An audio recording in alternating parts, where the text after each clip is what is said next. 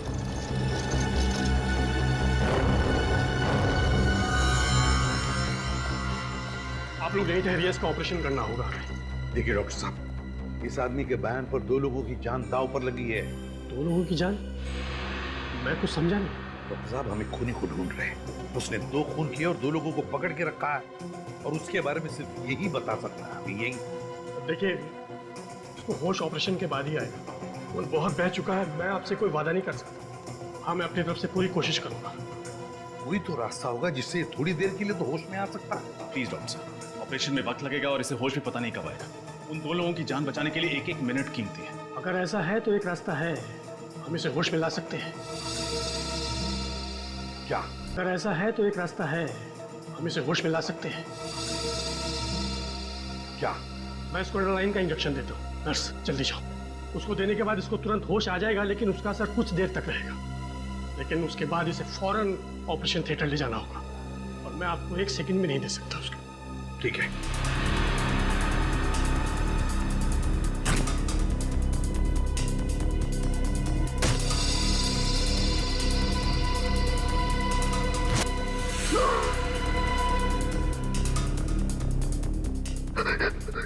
क्या हुआ?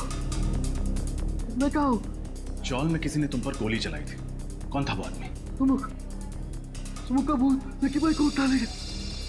सुमुख का भूत? हाँ, लकी भाई ने उसे मार दिया था। अब वापस आ गया। ये बेहोश हो गया है, इसको ऑपरेशन के लिए ले जाना होगा। चलो।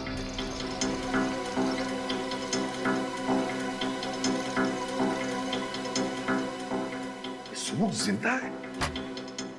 उसी की तो राख मिली थी ना कुमार और पार्थ के गले में, तो फिर ये सुमुख जिंदा कैसे हो सकता है?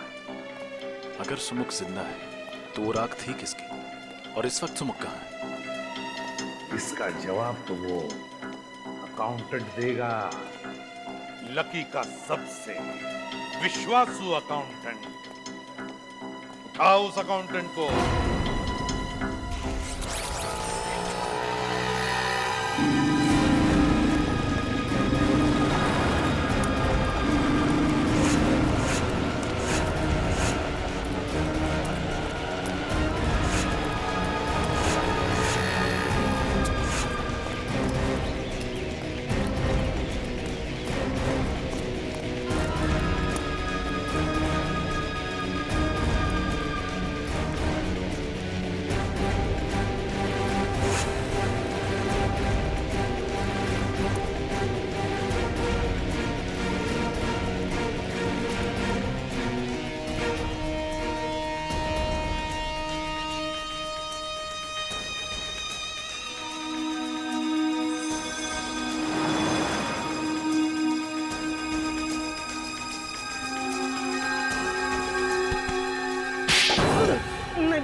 मैं बताता हूँ, सब कुछ बताता हूँ। तो बताओ मिस्टर विजय, तुम एक MBA हो, कहीं भी नौकरी कर सकते थे, फिर भी तुमने लकी जैसे क्रिमिनल के लिए काम करना उचित समझा। उसके गैर कानूनी धंधों का हिसाब किताब तुम ही संभालते हो ना? हाँ, मैं ही संभालता था। इस सुमुख के बारे में क्या जानते हो? सुमुख? उसने तो लकी भाई से 25 लाख रुपए उधार लिए थे, लेकिन समय पर रकम लौटा नहीं सका, और उस वक्त लकी भाई को शहर में अपने नाम की धाक जमानी थी, इसलिए उन्होंने सुमुख और उसके पिताजी को मरवा दी। लेकिन आप सुमुख के बारे में क्यों पूछ रहे? वो तो एक छोटी सी मक्खी। जिसे तुम एक छोटी सी मक्खी कह रहे हो, उसने लकी को अगवा किया, उसके सारे आदमियों को मरवा दिया। एक अपाहिज ने तुम्हारे लकी भाई को खत्म कर दिया, समझे तुम? अपाहिज? कौन है अपाहिज? सुमुख तो अपाहिज नहीं था। क्या? सुमुख अपाहिज नहीं था? नहीं, लेकिन चौल में सबने बताया था कि वो अपाहिज था। नामुमकिन है। जब वो लकी भाई से उधार मांगने के लिए आया था तब मैं वहां पर मौजूद था। किस लिए मांगने आया था वो पैसे? वो नई दुकान खोलना चाहता था और अपने पिताजी के लिए नया घर लेना चाहता था, लेकिन वो अपने पैरों पे चलकर वहां पर आया था और अपने पैरों पर ही वहां से गया। सरफिरी है कौन जो नकली सुमुख बन के घूम रहा है? जबकि असली सुमुख अपाहिज था और अपने पिताजी के साथ जल के मर चुका है कौन ये बहरूपिया? अच्छा, तुम्हारे पास उस आदमी का पता है जो लकी से पैसे मांगने आया था? हाँ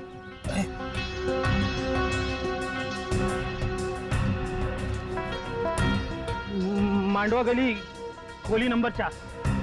मांडवा गली खोली नंबर 4। ये तो वही चौल है जहां पे हम लोग जाके आ चुके हैं। ये वही जगह है जहां लकी ने अपने गुंडों को भेजा था सुमुख और उसके पिताजी को जला के मार डालने के लिए। एक मिनट, मेरे पास उस नई जगह का भी पता है। सुमुख ने दुकान बनाने के लिए इस जगह को भाड़े पे लिया था। 12 मयूर चौक, नविहार लेन। नविहार लेन, उसकी दुकान चलते हैं।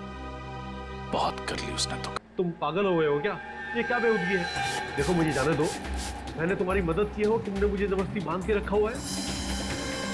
देखो देखो, सारा किया धरा इस लकी का है। तुम्हारे बाबा को मैंने नहीं मारा है, तुम्हारे बाबा को इसने मारा है। क्या बकवास कर रहा मधुसूदन? हाँ, जब इसने बचा हुआ पैसा नहीं दिया तो तेरे कहने पे मैंने इसके पिता को मारा और इल्जाम मुझ पर लगा रहा तू। देखो मुझे जाने दो, तुम्हें जितना पैसा चाहिए मैं दूंगा। मैं सच कहता हूँ, ब्याज भी नहीं लूंगा, सच कह रहा हूँ। क्या हुआ लकी? बोलती बंद ना। सर मेरा नाम सनी है सर, मैं इसी खुली में रहता हूँ। हाँ? और आप? Mister Madhusudan, textile industrialist. कितनी उम्मीद लेकर आया था ना मैं तुम्हारे पास। मैं तो बस एक छोटा सा सैलून खोलना चाहता था। अरे भीख मांगने नहीं आता तुम्हारे पास, उधार मांगने आया था। पूरे कागजात नहीं थे मेरे पास बैंक से लोन लेने के लिए। मजबूर तुम जैसे प्राइवेट इन्वेस्टर्स का दरवाजा खटखटाना पड़ा। पर तुम जैसे लोग खून चूस लेना चाहते हो हम जैसे गरीबों का। नहीं, लेकिन मैं ऐसा...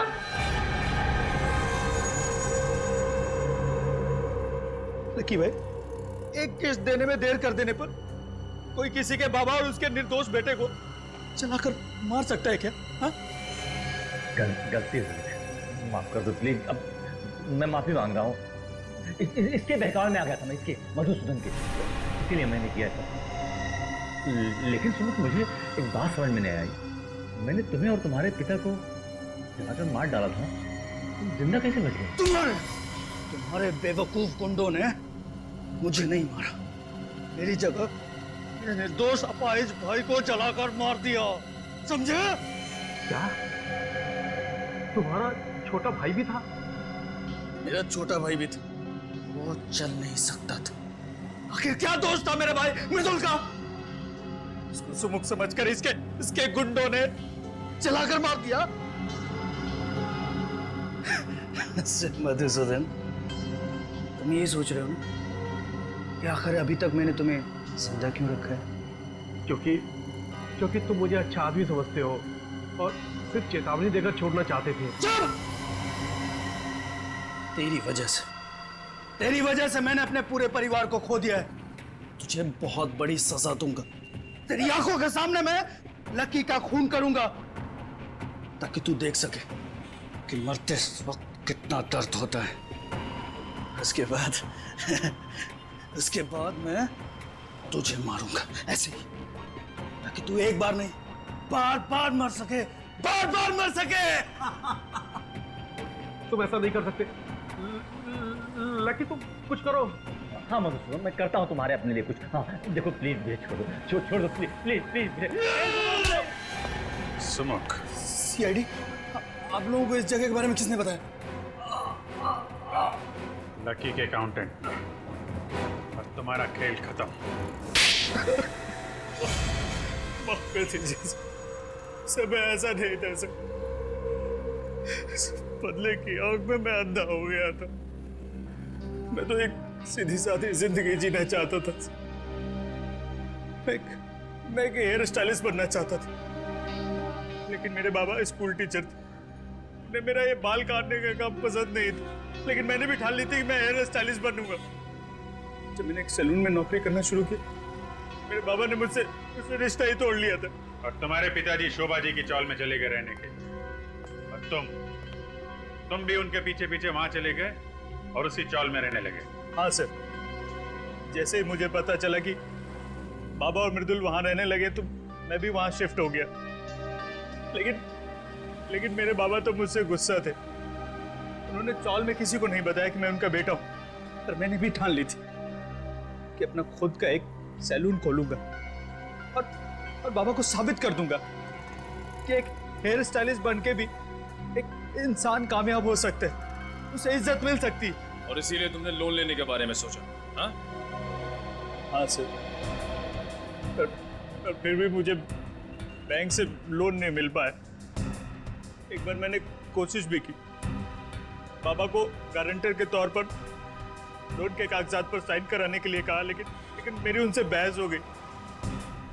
ये बात कांता ताई ने भी सुनी थी।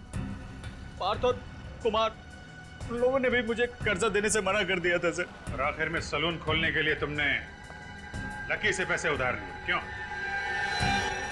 हाँ सर, और मेरा सैलून ठीक ठाक चलने भी लगा था। बस एक किस्त देने में देर कर दी थी। लकी ने अपने गुंडे बेचकर मेरे बाबा और मेरे छोटे अपाहिज भाई को जलाकर मार दिया था।